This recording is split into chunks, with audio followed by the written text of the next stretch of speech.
Hi friends, Thursday night அன்றைக்கி இந்த video எடுத்துகிட்ருக்கேன். வீடெல்லாம் க்ளீன் பண்ணிவிட்டேன். ஏன்னா காலையில் வெள்ளிக்கிழமை பூஜை பண்ணணும். சரி வாங்க, இன்றைக்கி நைட்டு சட்னி பண்ணியிருக்கேன், கடலக்கொட்டை சட்னி.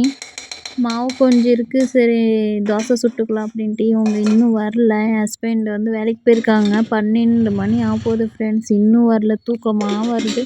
சரி வந்துட்டாங்க, வாங்க போய் சாவி கொடுத்துட்டு வந்துடலாம். ஏன்னா 10 மணி ஆச்சுனாலே கேட் வந்து க்ளோஸ் பண்ணிடுவாங்க. சாவி ஆளுக்கு ஒன்று கொடுத்துருப்பாங்க, நாங்களே ஓப்பன் பண்ணிட்டு வரணும். சரி வாங்க, நான் தோசை ஊற்ற போகிறேன். எப்படி சுடுறான்ட்டு பாருங்கள். தோசை கல் சூடாயிடுச்சு, தோசை ஊற்ற ஆரம்பிச்சிடலாம். 12 மணிக்கு யாராவது இப்படி சாப்பிட்ருக்காங்களா ஃப்ரெண்ட்ஸ்? பாருங்கள், நாங்கள் 12 மணிக்கு இப்போது தோசை ஊற்றிட்டுருக்கேன். இனிமேல் சாப்பிட்டு எப்போ தூங்கி மறுபடியும் காலையில் சீக்கிரமாக எழுந்திரிக்கணும். பாருங்கள், அழகாக வந்திருக்கு தோசை, பரவாயில்ல. இந்த மாவு பரவாயில்ல ஃப்ரெண்ட்ஸ், நைட்டுக்கு ஒரு டைமுக்கு தானே அப்படின்ட்டு நாங்கள் கடையில் தான் வாங்கிட்டு வந்தோம் மாவு. பாக்கெட்டு வந்து 50 ரூபா தான். ஒரு பாக்கெட்டு வாங்கிட்டு வந்தால் நைட்டுக்கு 2 பேர் ஒரு டைம் சாப்பிட்டுக்கலாம், அவ்வளோதான். ஒரு 4-5 பேர் ஃபேமிலியாக இருக்காங்கன்னா சாப்பிட முடியாது, ஏன்னா அது பத்தாது.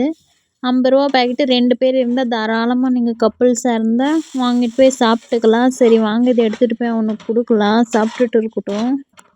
நீங்கள் இன்றைக்கி நைட் என்ன சாப்பிட்டீங்கன்னு மறக்காமல் கமெண்ட்டில் சொல்லுங்கள் ஃப்ரெண்ட்ஸ். எத்தனை மணிக்கு தூங்குவீங்க, எத்தனை மணிக்கு சாப்பிடுவீங்க, எல்லாத்தையுமே கமெண்ட்டில் சொல்லுங்கள், தெரிஞ்சுக்கிறேன் நானுமே.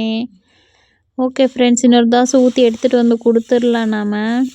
பரவாயில்ல, இது கொஞ்சம் பெரிய தோசையே வந்திருக்கு. இந்த தோசை எடுத்துகிட்டு போய் கொடுத்துட்டு நாமளும் கொஞ்சம் சாப்பிட்டு தூங்கலாம். கொஞ்சம் தீஞ்சு போச்சு ஃப்ரெண்ட்ஸ் இந்த தோசை. சரி வாங்க, கொஞ்சம் கிறிஸ்பியாக இருக்குன்னு போய் சொல்லி எடுத்துகிட்டு போய் கொடுத்துடலாம். ஓகே ஃப்ரெண்ட்ஸ், நாளைக்கு இன்னொரு வீடியோவில் நம்ம சந்திக்கலாம். பாய்.